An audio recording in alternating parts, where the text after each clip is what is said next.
You can't be anointed without having the Holy Spirit.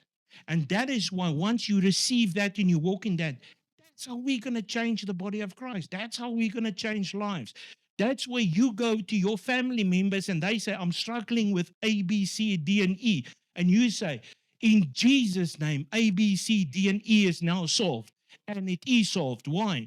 Because you are representing Jesus in his fullness. And once you step into that thing where you have the fullness of Christ and you step into the promise that's been given to us and you are baptized in Christ, that is where Jesus said, you will now go and greater miracles you will do than me. Why? Because you are now walking into the promise that the Father gave. We are supposed to walk in more. We're not even walking in less. The church, everyone is saying, Jesus said we will do more, we will do more. We can't even get a headache healed. But Jesus said, when you receive the helper, go and wait for the helper.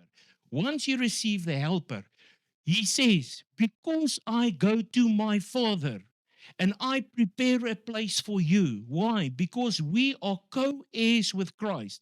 We are, once you receive the promise and you are baptized with the Holy Spirit, you become a co heir and you walk in the fullness thereof. Therefore, you are with Jesus seated in heavenly places. Therefore, then it is like that scripture, when I am lifted high by and at the right hand of God, and having received from the Father the promise, which is the Holy Spirit, He has made this outpouring which you yourself both will see and hear. When He is seated at the right hand, and He is seated at the right hand, but you are only becoming a co heir with Him when you are walking in the promise.